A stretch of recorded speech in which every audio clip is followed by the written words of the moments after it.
Hello student, welcome to career point YouTube channel. मैं शोभित जैन आज आपको पढ़ाने वाला हूं short tricks based on kinematics. Kinematics के क्वेश्चन में हम सबको बहुत दिक्कतें आती हैं, उसको सॉल्व करने के लिए हम इजी तरीका ढूंढते हैं। सबसे पहले उसको हम डिस्कस करें, उससे पहले ये 3 पॉइंट जानना बहुत जरूरी है। पहला, speed of a body remain same at equal heights. अगर एक बॉल को यहां से यहां थ्रो किया जाए तो अगर ये दो पर्टिकुलर पॉइंट्स लेता हूं मैं सेम हाइट पे, तो इन दोनों पे हमेशा स्पीड सेम रहेगी। ऐसा क्यों है? क्योंकि यहां से यहां तक ऊपर जाने में इसकी स्पीड किसने कम करी है? ग्रेविटी ने। यहां से यहां तक नीचे आने में इसकी स्पीड किसने बढ़ाई है? ग्रेविटी ने। तो दोनों केसेस में स्पीड बढ़ाएगा किस वैल्यू से? सेम वैल्यू से। ऐसा क्यों बोल सकते हैं? ये डेफिनेशन से। Understanding proper usage of acceleration. Acceleration basically होता क्या है? Acceleration is change in speed upon time. अगर इस टाइम को कांस्टेंट कर दिया जाए, लेट्स से 1 सेकेंड इसको कर दें, तो 1 सेकेंड में जिस वैल्यू से स्पीड बदल रही है, वेलोसिटी बदल रही है, उसको हम एक्सेलरेशन बोल रहे हैं। तो यहां से यहां तक ऊपर जाने में सेम टाइम होगा, यहां से यहां तक नीचे आने में सेम टाइम होगा, तो स्पीड सेम रहने वाली है। इसके बाद concept of average speed. Average speed हमने पहले पढ़ा है। एवरेज स्पीड होता है total distance covered upon total time taken. लेकिन क्या आपको पता है इसी चीज को हम लिख सकते हैं v average is equal to v plus u by 2। ये हमने पढ़ा जरूर है लेकिन हम इसको यूज नहीं करते हैं properly. V plus u by 2, लेकिन ये कब होता है? This is only possible when acceleration is constant. तो फ्री फॉल के प्रॉब्लम्स में ये हमेशा वैलिड है। एक्सेलरेशन हमेशा कांस्टेंट होता है, तो वी एवरेज हमेशा हम यूज कर सकते हैं वी प्लस यू बाय 2। इन तीनों को यूज करते हुए हम हमारे क्वेश्चंस को इजी तरीके से कैसे सॉल्व करेंगे ये सीखते हैं। चलिए पहला क्वेश्चन लेते हैं। A ball is thrown vertically with initial velocity 30 metre पर सेकेंड। यहां से एक बॉल को हमने फेंका था 30 मीटर पर सेकेंड की स्पीड से। What will be its position vector at time t equal to 5 second taking origin. अगर ये पॉइंट ओरिजिन है तो इतना तो हमें पता है कि ये बॉल ऊपर जाएगी और वापस से नीचे आने वाली है, मतलब एक्स एक्सिस पे तो 0 ही आएगा। वाई एक्सिस का कैसे पता करें? 5 सेकेंड का टाइम है, तो 5 सेकेंड में क्या होगा? एक्सेलरेशन के कंसेप्ट को प्रॉपरली अगर यूज किया जाए तो 30 से स्पीड क्या होगी 1 सेकेंड के बाद? 20। This is t equal to 0, this is t equal to 1। उसके बाद t इक्वल टू 2 पे इसकी स्पीड हो जाएगी 10। t इक्वल टू 3 पे ये रेस्ट पे आ जाएगा। ये कैसे हो रहा है? एक्सेलरेशन ड्यू टू ग्रेविटी होता है -10 मीटर पर second square while the ball is going upwards. तो 10 का यहां घटौती हुई, फिर 10 यहां पे घटा, फिर 10 यहां पे घटा। उसके बाद t इक्वल टू 4 पे यहां पे होगा 10 मीटर पर सेकेंड पे। t इक्वल टू 5 पे वापस यहां पे होगा। अब यहां पे स्पीड कितनी होगी? 20 मीटर पर सेकेंड। अब 10 से बढ़ रहा है, तो t इक्वल टू 5 पे यहां पे है। तो finally what we can say is t equal to 5 और ये था t इक्वल टू 0। यहां पे स्पीड थी 30 मीटर पर सेकेंड, यहां पे स्पीड है 20 मीटर पर सेकेंड। यहां से यहां तक आने में अगर एवरेज स्पीड निकाली जाए तो एवरेज स्पीड का हमने क्या फॉर्मूला देखा? u plus v by 2। तो u प्लस वी बाई 2 अगर करें तो वो हो जाएगा 20 plus 30 by 2 which is 25 metre पर सेकेंड। इस स्पीड से इसको कितनी देर चलना है? 5 से लेके t इक्वल टू 6 तक 1 सेकेंड के लिए इसको इस टाइम इस स्पीड से चलना है। तो इसने कितना डिस्टेंस कवर किया होगा? 25 मीटर। स्पीड इनटू टाइम, क्योंकि हमने एवरेज स्पीड क्या होती है? कांस्टेंट स्पीड जिससे वो गाड़ी चलेगी पूरी देर के लिए। तो इससे हमारा आंसर हो जाता है इसका 0,25। ठीक है, अगला क्वेश्चन देखते हैं। A particle starts from rest and moving along a straight line travels 19 meter in the 10th second. t equal to 0 पे इसकी स्पीड थी 0 मीटर पर सेकेंड। अब 10th सेकेंड में पूछा है, तो 9 सेकेंड के बाद स्पीड क्या होती है? v is equal to u plus a t. U कितना था? 0। तो उस तरीके से a इंटू टी क्या हो जाएगा? 9a। ये 9 सेकेंड के बाद है। 10 सेकेंड के बाद स्पीड क्या हो जाएगी उसी तरीके से? 10a। तो यहां से 10th सेकेंड क्या है? t इज इक्वल टू 9 से लेके t इज इक्वल टू 10 तक। यहां पे एवरेज स्पीड कितनी हो गई? एवरेज स्पीड हो जाएगी 10 + 9/2 इंटू ए। तो 10th सेकेंड में वी एवरेज हमारे पास आ जाता है 10 + 9/2, दिस इज 9.5 ए। कितनी देर के लिए? 1 सेकेंड में। 9 से लेके 10 मतलब 1 सेकेंड। तो 1 सेकेंड में इसने डिस्टेंस कितना कवर किया था लास्ट 10 सेकेंड में? 19 मीटर। तो हम लिख सकते हैं 9.5 A into 1 is equal to 19, therefore A is equal to 2 metre पर सेकेंड स्क्वायर। हमें कोई इक्वेशन ऑफ मोशन की जरूरत नहीं है, सारे क्वेश्चन हम इस मेथड को यूज करके इजीली सॉल्व कर सकते हैं। तो इसका आंसर हो जाएगा 2 मीटर पर सेकेंड स्क्वायर। इसके बाद आते हैं अगले क्वेश्चन पे। A body moving with uniform acceleration describes 4 metre in third second.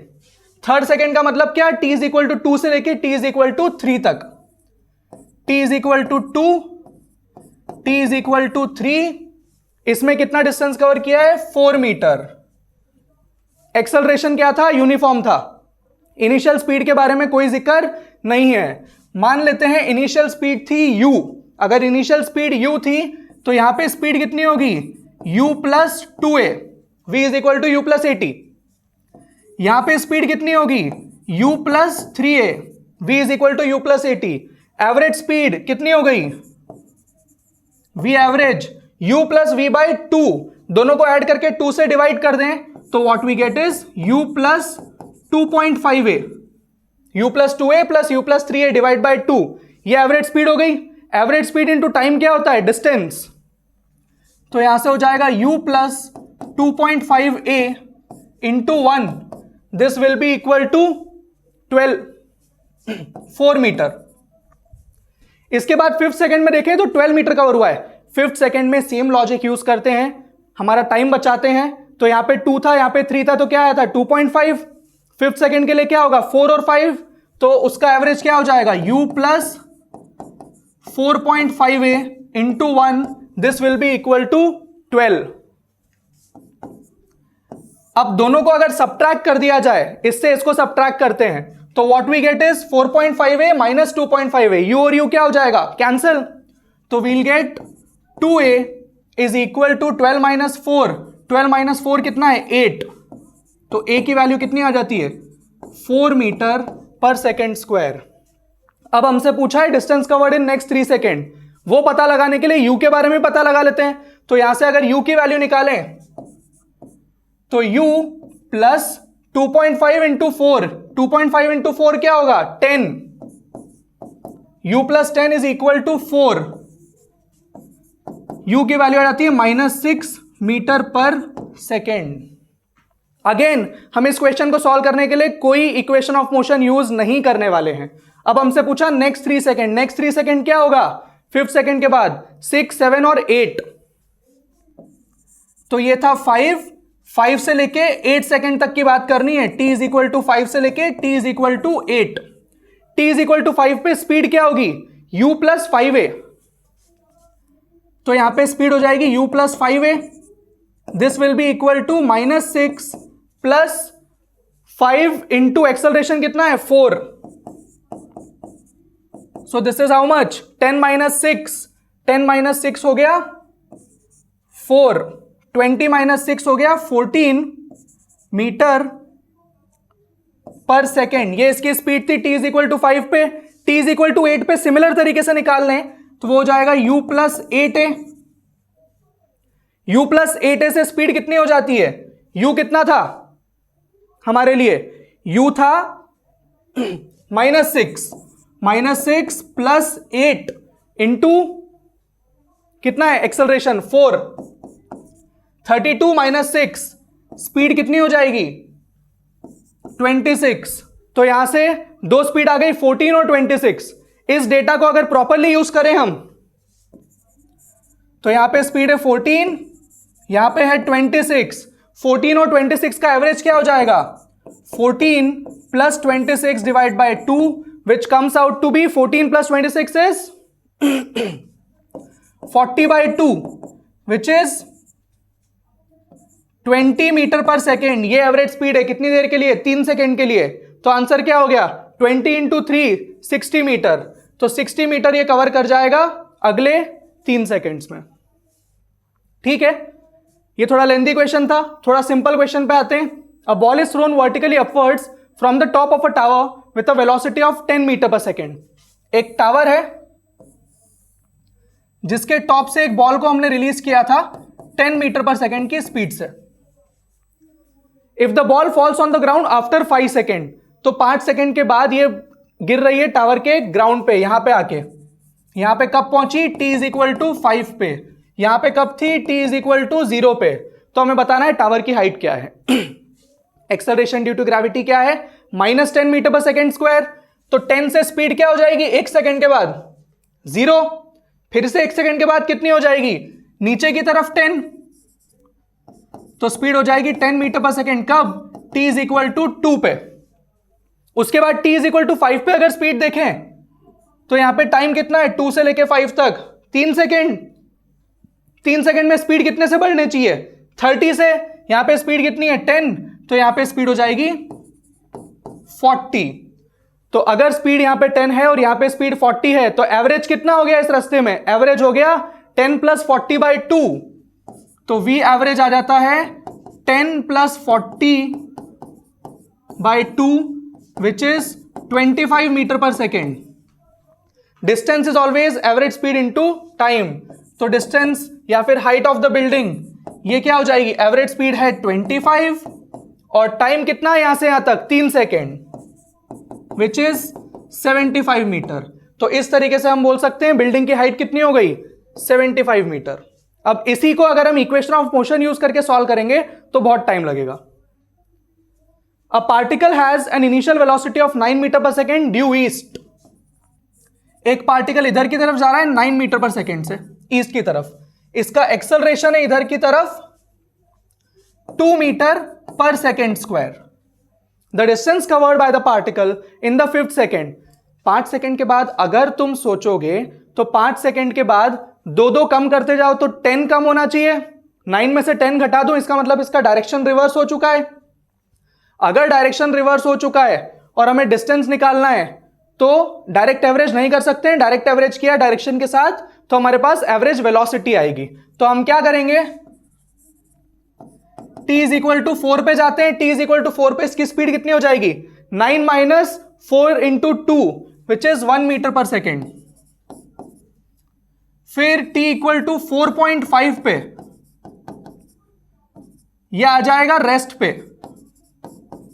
फिर रिटर्न में वापस यहां आ जाएगा t is equal to 5 seconds पे। वापस स्पीड कितनी होगी इसकी? 1 मीटर पर सेकेंड। तो जितना डिस्टेंस यहां से यहां ट्रैवल किया उतना डिस्टेंस यहां से यहां ट्रैवल किया है। तो अगर हमें डिस्टेंस निकालना है तो एक तरफ जाने का निकाल के इंटू 2 कर दें तो हमारे पास इजीली डिस्टेंस आ जाएगा। तो एक तरफ जाने का टाइम कितना है? 0.5 सेकेंड। तो डिस्टेंस कवर्ड हो जाएगा ट्वाइस ऑफ एक तरफ जाने का डिस्टेंस, वो हो जाएगा average speed into time. Average speed is how much? 1 plus 0 upon 2, 1/2 into time. ये हो गई एवरेज स्पीड। टाइम कितना है? 4 से 4.5, वो भी 1/2 है। तो what we get is 0.5 meter is the distance covered by the particle in 5th second. ठीक है, we come over to the next question. A boy playing on the roof of a 10 metre high building. एक 10 metre की building है। हम इतने सारे questions इसके लिए डिस्कस कर रहे हैं जिससे कि इस कॉन्सेप्ट पे आपकी एक्यूरेसी बढ़े। इस कॉन्सेप्ट से आपका बहुत टाइम बच सकता है। Boy playing on the roof of a 10 metre high building throws a ball with a speed of 10 metre पर second at an angle of 30 degree. 30 degree angle पे 10 मीटर पर सेकेंड की स्पीड से फेंका गया है। How far from the throwing point will the ball be at a height of 10 meter from the ground. 10 meter from the ground मतलब ये कितनी देर में यहां आएगी वही पूछा है हमसे। तो सबसे पहले कंपोनेंट्स में अगर इसको तोड़ लें तो ये वाला कंपोनेंट हो जाएगा 10 sin 30। sin 30 कितना होता है? 1/2। 10 sin 30 ये आ जाएगा 5 मीटर पर सेकेंड। तो 5 मीटर पर सेकेंड से ऊपर जाएगा। कितनी देर में इसकी स्पीड 10 से कम हो जाएगी? 1 सेकेंड में। ग्रेविटी होता है -10, तो 1 सेकेंड में 5 से 0, 0 से -5, ये इधर आ जाएगा t is equal to 1 second पे। और स्पीड क्या होगी? -5 मीटर पर सेकेंड। मतलब 1 सेकेंड लगेगा इसको यहां से यहां आने में। 1 सेकेंड में आगे कितना चले जाएगा? 1 सेकेंड में आगे जाएगा स्पीड इंटू टाइम। स्पीड कितनी है? 10 cos 30 which will be equal to 5√3 meter पर सेकेंड। 5√3 मीटर पर सेकेंड कितने टाइम के लिए है? 1 सेकेंड के लिए। तो कितना डिस्टेंस कवर होगा? 5√3 मीटर। 5√3 को अगर हम सॉल्व करेंगे तो वी गेट 8.66 मीटर। बाकी तीनों क्या है? 5√3 से अलग ही ऑप्शन देख सकते हैं हम, मल्टीप्लाई करने की जरूरत भी नहीं है। ठीक है, we come over to the next question. A ball is projected upwards from the top of a tower with a velocity of 50 meter पर सेकेंड एट एन एंगल। चलिए, एक टावर है यहां पे, यहां से बॉल को फेंका गया 50 मीटर पर सेकेंड से, क्या एंगल बनाते हुए? 30 degree. The height of the tower is 70 meter. तो हमसे पूछा गया ये ग्राउंड पे कितनी देर में वापस पहुंचने वाली है। तो सबसे पहले इसका ये कंपोनेंट निकाल लेते हैं। तो ये कंपोनेंट क्या आएगा? 50 sin 30 विच इज 25 मीटर पर सेकेंड। तो 25 मीटर पर सेकेंड से ये ऊपर गई है। वापस से अगर सोचें तो 25 से -25 होने में इसका कितना टाइम लगने वाला है? मतलब -25 सिर्फ डायरेक्शन बता रहा है, ठीक है। अगर डायरेक्शन को कंसिडर ना करें, डायरेक्शन हमने ऑलरेडी यहां पे लिख दिया है, तो डायरेक्शन नीचे की तरफ है 25, तो स्पीड 25 से -25 मतलब अपोजिट डायरेक्शन होने में टाइम कितना लगने वाला है? 5 सेकेंड। 25 चेंज कितने का आया? 50 का। 50 का चेंज कितनी देर में आएगा? 5 सेकेंड में, क्योंकि एक्सेलरेशन होता है 10। तो t इज इक्वल टू 5 पे यहां पहुंचा है। उसके बाद 70 मीटर की बिल्डिंग है। अगले 1 सेकंड के बाद इसकी स्पीड कितनी होगी? 35। तो यहां से यहां तक एवरेज स्पीड कितनी हो गई? 25 प्लस 35 अपॉन 2 विच इज 30। तो डिस्टेंस कितना कवर होगा? Speed into time. टाइम यहां पे कितना होगा? 6 सेकेंड। 30 मीटर यहां कवर हो गया। फिर नीचे आई, 1 सेकेंड के बाद फिर से स्पीड कितनी होगी? 45। Average speed this plus this upon 2 which comes out to be 40 meter पर सेकेंड इंटू टाइम कितना है? 1 सेकेंड। तो 40 मीटर यहां कवर हो गया। तो टोटल कितना कवर हो गया इस 2 सेकंड में? 70 meter. Height of the building भी 70 मीटर ही था। इसका मतलब कितनी देर में यहां से यहां पहुंच रही है? 7 सेकेंड्स में। A ball dropped from a building of certain height reaches ground in 2.3 second. ये देखिए, ये क्वेश्चन अगर हम इस मेथड से करते हैं तो कितना जल्दी हम ये सॉल्व कर सकते हैं। एक बॉल को यहां से ड्रॉप किया था 0 मीटर पर सेकेंड की स्पीड से, जब t इक्वल टू 0 था। t इक्वल टू 2.3 सेकेंड पे ये ग्राउंड को हिट करती है। 2.3 पे इसकी स्पीड कितनी होगी? 2.3 इंटू 10। तो हमसे पूछा गया आखिरी 0.1 सेकेंड में इसने डिस्टेंस कितना कवर किया। आखिरी 0.1 सेकेंड में अगर बात करेंगे तो इससे 0.1 सेकेंड पहले टाइम कितना होगा? 2.2 सेकेंड। 23 से पहले 2.2 के पहले कितनी स्पीड? 2.2 पे कितनी स्पीड होगी? 22 मीटर पर सेकेंड। तो यहां से यहां तक एवरेज स्पीड कितनी हो गई? 22 plus 23 upon 2 which is 22.5 meter पर सेकेंड। ये कितनी देर के लिए था? ये था 0.1 सेकेंड के लिए। तो डिस्टेंस क्या होता है? Average speed into time. तो 22.5 इंटू 0.1, तो 2.25 meter is the distance covered by the ball in last 0.1 second. तो इस तरीके से हम इजीली बता सकते हैं कि क्या डिस्टेंस कवर होने वाला है आखिरी 0.1 सेकेंड में। नहीं तो इसको सॉल्व करने का बहुत लंबा मेथड जाने वाला है। आई होप कि आपको ये वीडियो बहुत पसंद आया हो और आप ये सबके साथ शेयर करें और सब बच्चों का इस वीडियो से काफी टाइम बचे, खास करके काइनेमैटिक्स के क्वेश्चन सॉल्व करने के लिए। Thank you very much.